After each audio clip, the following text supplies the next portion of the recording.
Hello friends, target alt 100 YouTube channel में आपका स्वागत है। तो हम ई दृष्टि रिमाइंडर करंट अफेयर्स 2021 पढ़ रहे थे और उसमें हमारा टॉपिक चल रहा था राष्ट्रीय परिदृश्य। उस पर पहला वीडियो आपको मिल चुका है और आज ये उस टॉपिक का सेकंड वीडियो है, यानी कि सेकंड क्लास है। और यहाँ तक हमने पढ़ लिया था, आज उससे आगे पढ़ते हैं। 23 मार्च 2021 को सार्वजनिक क्षेत्र के उपक्रम ने एक प्रमाणित ई टेंडरिंग पोर्टल प्रणीत लॉन्च किया। तो power grid corporation India limited ने। ओके, नेक्स्ट है 22 मार्च 2021 को प्रधानमंत्री नरेंद्र मोदी ने विश्व जल दिवस के, यानी कि 22 मार्च को विश्व जल दिवस मनाया जाता है, के अवसर पर किस अभियान की शुरुआत की? तो जल शक्ति अभियान, वर्षा जल संचयन, catch the rain. Okay, explanation देखते हैं। इस अवसर पर मध्य प्रदेश, उत्तर प्रदेश के मुख्यमंत्रियों ने केन बेतवा लिंक परियोजना के क्रियान्वयन के लिए एक समझौते पर हस्ताक्षर किए और यह परियोजना नदियों को आपस में जोड़ने के लिए राष्ट्रीय परिप्रेक्ष्य योजना की पहली परियोजना है। ओके, तो पहली है तो इम्पॉर्टेंट है। हाल ही में अमेरिका भारत आर्टिफिशियल इंटेलिजेंस पहल कब लॉन्च हुई? तो 17 मार्च 2021 को। एंड 25 मार्च 2021 को राष्ट्रपति द्वारा गर्भ का चिकित्सीय समापन संशोधन अधिनियम 2021 को मंजूरी प्रदान की गई है। इसके अनुसार विवाहित महिला या उसके पति के स्थान पर किन शब्दों के प्रयोग का संसाधन किया गया है? तो किसी स्त्री या उसके भागीदार। ओके, अधिनियम के अंतर्गत 20 सप्ताह के अंदर गर्भावस्था को पंजीकृत मेडिकल प्रैक्टिस नर्स की राय से समाप्त किया जा सकता है।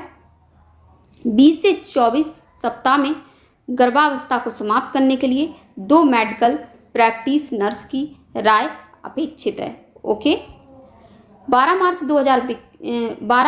2021 को प्रधानमंत्री नरेंद्र मोदी ने कहाँ से आज़ादी का अमृत महोत्सव, यानी कि इंडिया एट द 75 हेतु गतिविधियों का उद्घाटन किया? तो अहमदाबाद के साबरमती आश्रम से। यह महोत्सव भारत की अब की बार 15 अगस्त को हमारी 75वीं वर्षगांठ मनाई जाएगी स्वतंत्रता की। तो इसलिए ये महोत्सव अभी से शुरुआत की गई है इसकी।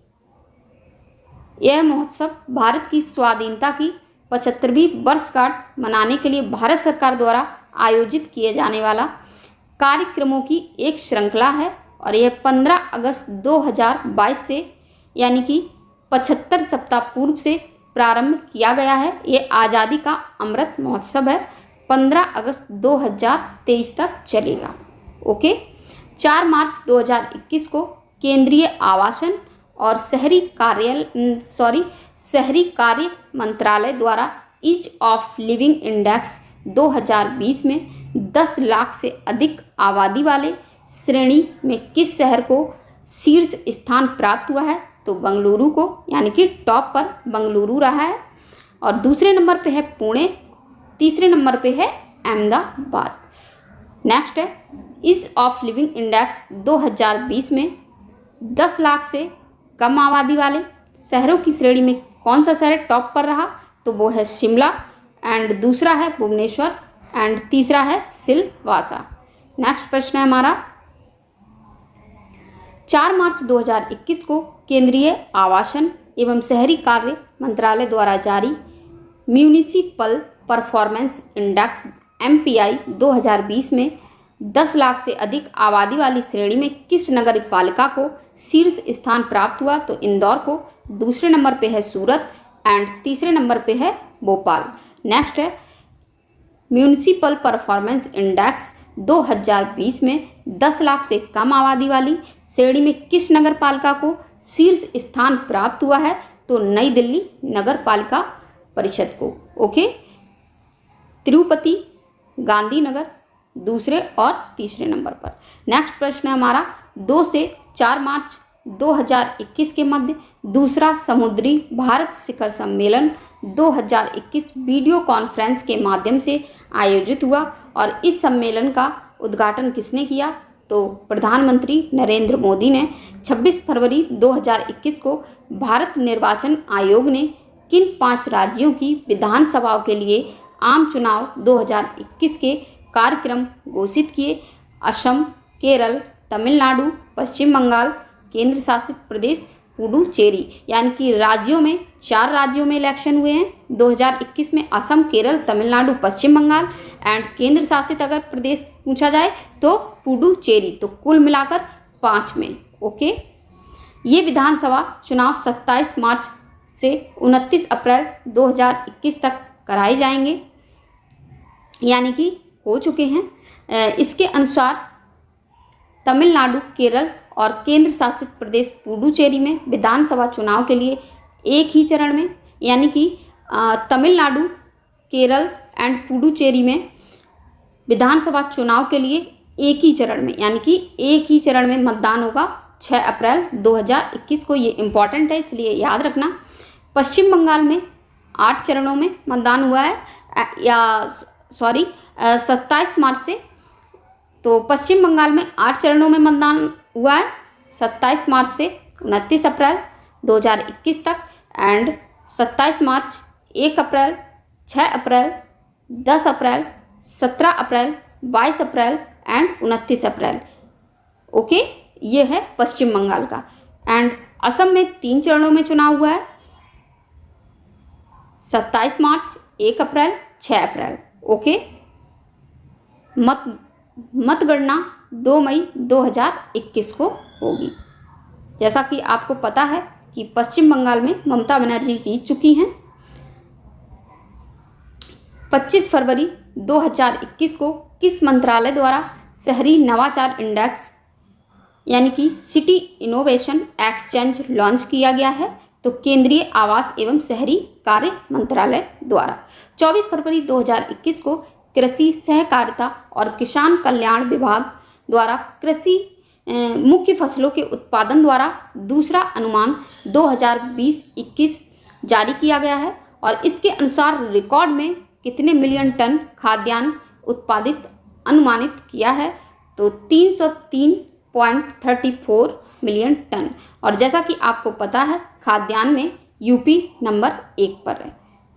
25 फरवरी 2021 को जल शक्ति मंत्रालय के पेयजल और स्वच्छता विभाग ने स्वच्छ भारत मिशन यानी कि ग्रामीण के अंतर्गत स्वच्छ पर्यटक स्थलों के विकास के लिए कितने स्थलों के चयन की घोषणा की है? तो 12 की। ओके, 12 प्रतिष्ठित आइकॉनिक स्थल अजंता गुफाएं कहाँ हैं? महाराष्ट्र में। जिनका निर्माण किसने करवाया था? तो राष्ट्रकूटों ने। सांची स्तूप मध्य प्रदेश यानी कि अशोक ने इसका निर्माण करवाया। कुम्मल गढ़ किला राजस्थान में। जैसलमेर किला राजस्थान में। राम देवरा जैसलमेर ये भी राजस्थान में। गोलकुंडा फोर्ट हैदराबाद यानी कि ये कहाँ है? तेलंगाना। सूर्य मंदिर कोणार्क यानी कि उड़ीसा। Rock garden Chandigarh. डल झील श्रीनगर यानी कि जम्मू कश्मीर। बांके बिहारी मंदिर मथुरा यानी कि उत्तर प्रदेश। आगरा का किला आगरा उत्तर प्रदेश। कालीघाट मंदिर पश्चिम बंगाल। ओके, ये सभी इंपॉर्टेंट है तो याद रखना। 25 फरवरी 2021 को देश के किस केंद्र शासित प्रदेश में राष्ट्रपति शासन लगाने की रामनाथ कोविंद द्वारा हस्ताक्षरित अधिसूचना जारी की गई है? तो पुडुचेरी में। पुडुचेरी में 7वीं बार राष्ट्रपति शासन लगाया गया है। कितनी बार? तो 7वीं बार। 16 फरवरी 2021 को प्रधानमंत्री नरेंद्र मोदी ने वीडियो कॉन्फ्रेंस के माध्यम से कहां पर महाराजा सुहेलदेव स्मारक और चित्तौरा झील के विकास कार्यों का शिलान्यास किया? तो बहराइच। बहराइच कहाँ है? तो यूपी में। इसके साथ ही उन्होंने महाराजा सुहेलदेव के नाम पर एक मेडिकल कॉलेज भवन का भी उद्घाटन किया। 17वीं शताब्दी में फारसी भाषा के ऐतिहासिक कल्पित कथा मिरात ए मसूदी के अनुसार महाराजा सुहेलदेव 11वीं सदी में श्रावस्ती के राजा थे और श्रावस्ती में महात्मा बुद्ध ने सर्वाधिक उपदेश दिए थे। ओके, और वहाँ के ये राजा थे। उन्होंने महमूद गजनबी के सेनापति सैयद सालार मसूद गाजी को युद्ध में पराजित किया था। ओके, इम्पॉर्टेंट है ये। गाजी मसूद की कब्र बहराइच जिले में स्थित है। यहाँ पर प्रतिवर्ष मई माह में प्रसिद्ध सैयद सालार का मेला लगता है। नेक्स्ट है 16 फरवरी 2021 को किस मंत्रालय द्वारा ई छावनी पोर्टल एवं मोबाइल ऐप लॉन्च किया गया? तो रक्षा मंत्रालय द्वारा। यह पोर्टल एवं मोबाइल ऐप देश भर में 62 छावनी बोर्डों के 20 लाख से अधिक निवासियों को ऑनलाइन नागरिक सेवाएं प्रदान करेगा। ओके। 12 फरवरी 2021 को किसने देश के पहले डीजल परिवर्तित CNG ट्रैक्टर लॉन्च किया? तो केंद्रीय सड़क परिवहन एवं राजमार्ग मंत्री नितिन गडकरी ने। ओके।